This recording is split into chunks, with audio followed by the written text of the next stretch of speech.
What's up everybody? Kevin here, coming to you at the site of a 2-bedroom, 1-bath potential flip house. I'm excited to see inside. Let's take a look together. This one should be pretty fun. It is 718 square feet and it is literally a 2-bedroom, 1-bath, and from the looks of the outside of it, it's never been fumigated. So this should be pretty interesting given that it was built in 1925. Let's go take a peek at this. Let's analyze this house noob versus pro style. First things first, you're going to see a lot of this kind of cracking happening by the outside, sort of retaining walls for this patio and around the property. And a noob might look at this and say, oh my gosh, the foundation is screwed. But this is actually poured independent of the foundation. It means they're not related. So this is really a separate issue and not one with this amount of linear footage. Not too worried about. Now, a noob would be concerned that there is a car repair / used car dealership next door, and a pro would be too. A noob looks and sees brick wall and wood paneling. A pro sees 4x8 sheets of paneling. A noob says the square footage is too small. A pro says, not true. In this area, a 680 to 750 square foot house, yeah, it's small, but it's not abnormal for the area here.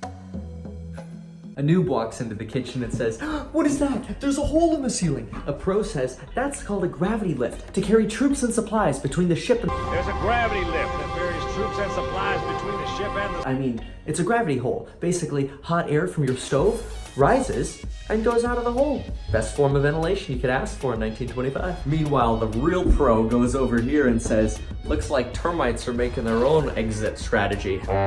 Me as a real estate investor, I like this property so far. I don't see anything scary about this property. Let's keep looking. It might look scary, but I like this.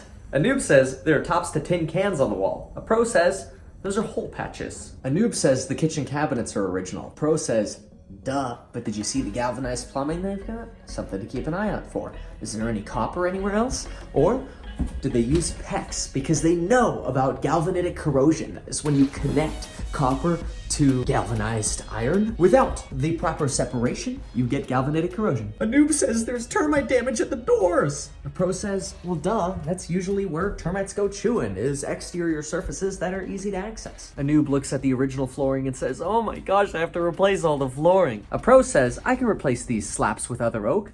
Looks like there's about a 3mm wear layer before I hit the nails. Sounds like I got another sand or two inside of them. Good value in these floors. A noob says there's a stain. A pro says this is a flat roof. This corner needs to be reflashed or re-roofed. And what does immediately a noob think? Mold. And what does a pro think? Don't worry about the mold. Solve the water issue first. Worry about any water damage second. And now a quick intermission by our sponsor, Meet Kevin. Make sure to stay to the end to watch the numbers on this potential deal. And if you haven't yet seen the real estate investing course where we go live and analyze your deals privately on our private Discord and private live streams twice a week. Same for the agent course where we go live twice a week. And if you're going to the 10X Growth Conference and you don't know about the 10X pregame, I bet I see you there. Click the links down below. Big shout out to MFR94 today for buying the course back when it was $200 and saying that it's valued easily at a couple $1,000s. A noob says there's only one bathroom. A pro says there's only one bathroom to remodel. A noob says, what is this? A pro says, good, they're purposely staying away from copper. Smart owners. More Galvy. Spray painted wall that says shed life. Pro move. So this actually also has side easement access. See this gate here? This means you can kind of share this alley here with the car dealership, we'll call them. In case you've ever wondered what termite droppings look like, it's this right here. And in case you've ever wondered what it does to wood, is it just kind of eats the inside out. But okay, overall scope. You walk in, this is a very typical family room set up for Midtown Ventura. You've got sort of your dining room here in the middle. You've got the kitchen on the other end, separated from the bedrooms. There's actually a really good separation for noise from family room to bedrooms. Obviously, I mean, it goes without saying that there are some things that need to be updated. There are some things that might not be particularly legal, but it seems like the intent was good. Square D breakers, and that's something that I look for when I look at properties like this, is I look for the intent. And the fact that I see that, you know, okay, sure, should this cable be in conduit? Yes, but really conduit rules are made so that, if something's falling or gets thrown or, a sword gets unsheathed really fast, that somebody doesn't zap themselves. But really, there's no difference between this being exposed like this or being 14-2 in conduit, whatever, right? I look for intent, because if people are intentionally malicious, they don't water the plants. They don't try to clean up the property. They don't care.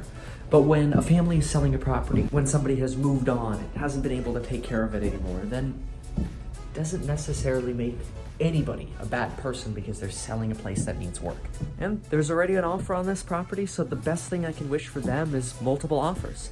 Maybe I'll be one of those offers. I don't know that I can be as aggressive as it might take to buy this, because I want to always be secure in my margins, and there are a lot of people flipping right now that are spending money on deals they really shouldn't be getting into, and they underestimate the cost. There are a lot of things to consider. Overall though, I like this house. I cannot wait to see it redone, and in the future, when somebody does flip this and put this back on the market, expect a video from me and we'll talk. Now, without fully going underneath the property, obviously it's very difficult for me to make judgments about the foundation. These could all be settlement cracks after the aluminum windows were installed. I'm not really seeing cracking around the original windows, which is a good sign. Actually, no. I'm not seeing... this could have been re-stuccoed since then. Part of me doubts that this was ever re-stuccoed, but, we have a little bit of, obviously, plaster on the sides here, but... actually, all of the windows have been replastered on the sides. But, really, I'm just seeing hairline cracks, because if there was really an issue today, this would have already re-cracked. And so something interesting to know is that anytime you have termites, you'll see things like this one window that's almost completely eaten up by termites, and then you go over here and you go, no termites. And then you go over here and you go, no termites. And then you go past the rose bush over here and you go, a couple termite droppings. But it's just interesting to know that when we think of termites, we initially think, oh my gosh, the whole house is infested, and they usually just localize to one area.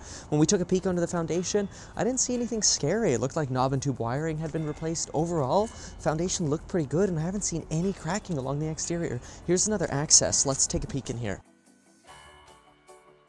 So all I could really see there was that they installed a floor furnace, that is a furnace sort of underneath the floorboards to heat the property. These properties usually had wall heaters, so that was probably an upgrade, but it looks like a 1950s upgrade, which I guess that's about 25 years newer than 1925. All right, folks, let's do some numbers. So we'll put these out on screen here as we sort of go through them.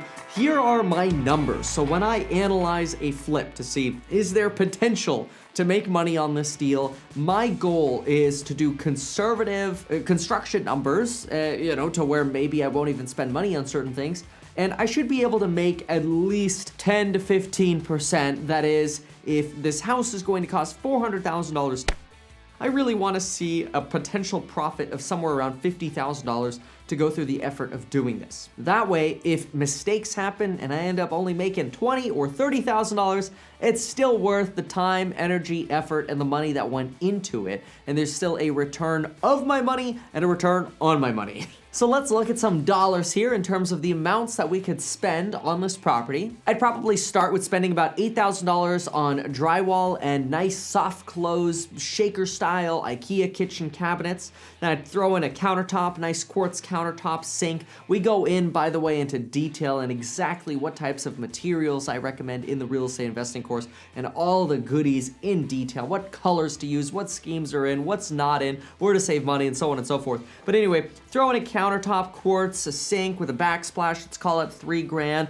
maybe even custom tile for the backsplash. Appliances, $2,500. Plumbing, overall, I think it should be pretty good. Yeah, we've got Galvy, but we're not gonna rip out everything in that house. It's not gonna make sense to go through repairing all that lath and plaster. Yeah, we've got crawl space access, but I don't even wanna get involved in it. I'm gonna put $2,000 there. I'll go $5K for electrical because I want to splurge on light fixtures like ceiling fans, maybe add some can lights. Very, very good to add lighting to a property. Very high ROI in my opinion. Bathroom, there's only one of them, so we'll throw 9 grand into that. That's probably going to be new tub, shower. We definitely want to have a tub in this property. Tile, some probably nice custom tiling. I'd probably spend a little bit more on the tiling, especially if I was going to flip it. If I was going to rent it, I'd spend a fraction as much as if I were to flip it. Paint inside and out, because we have lead-based paint that's peeling. We're probably going to need some oil-based primers. We got a little bit of work to do. I'm going to throw 10 grand inside out. We got the sheds, we got the fences.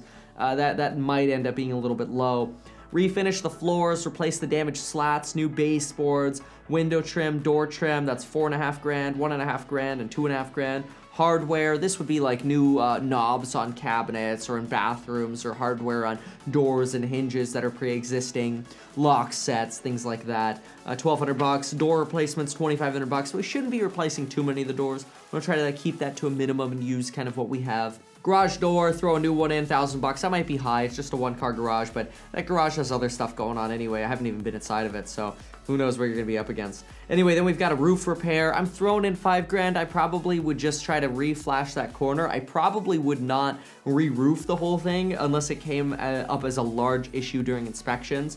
Just like I would probably delay doing sewer work until inspections. Throwing in about 6 grand for that. Termite, probably fumigate it during inspections again, 5 grand. So I'm really throwing in a lot of worst case things that I could probably negotiate down, like a new furnace for 3 grand if I didn't already say that. And of course, I always like to throw in an additional reserve of somewhere around 10%. So in this case, I chose 7,500.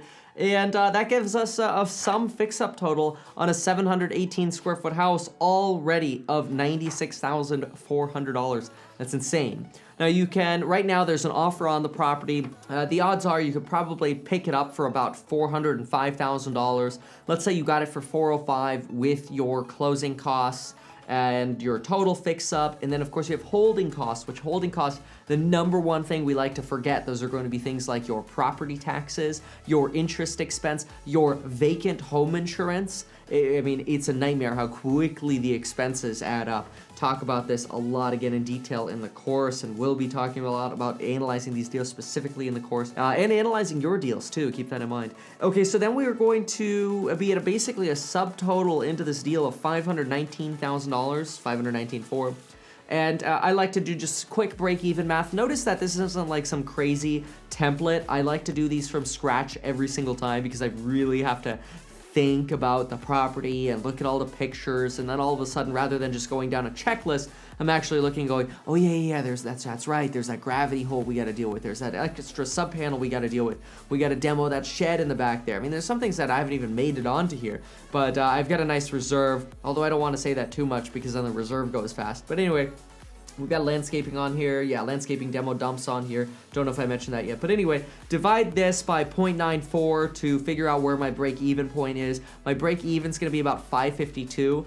With a break-even around 552 on a flip and move-in ready 2-bedroom, 1-baths in a neighborhood 200 square foot larger, not next to the car shop selling for 600 grand, I do not see any potential profit in this deal. I would honestly, if I could get this deal for $350,000, I'd have my 50 grand in profit, and I'd be pretty comfortable. So if I could get this even maybe like 360 below, I'd be comfortable flipping it, and of course my goal would be to spend less than this. 375, I'd be teetering, like I'm not paying a dime more. It's just not gonna be worth it because I'd pretty much just be working for my commissions since I'm representing myself on the purchase and on the resale, which on purchase, that might be like 10 grand. On resale, that may be like, you know, $13,000, $14,000 that basically I'm saving or paying myself. And then it's like, oh, I just basically did that to do 2 deals, right? Essentially, that's like 25 grand. I mean, fine, that's a nice worst case scenario, but that's a backup. You're still doing work to find it all and do it all. So yeah, there you have it. So to me, it's a great deal below 350. It's a marginal deal below 375. Anybody that's paying more than that who is wanting to flip it is making a mistake. However, if somebody were not going to flip it, and they were going to buy this as a rental, then they could take out the selling costs. They wouldn't have to do as much fix-up. They could probably be into this deal, said and done, fully remodeled and rent ready for somewhere around $475,000 all in. and they'd have a property that's probably worth around $550,000, so they'd immediately have that $75,000 of equity, and they'd be able to turn it into a rental. Now, cash flow in terms of this size, I'm gonna leave that one up for a different video. Stay tuned, folks. Thank you so much for watching this Noob vs. Pro Exposed on a potential flip.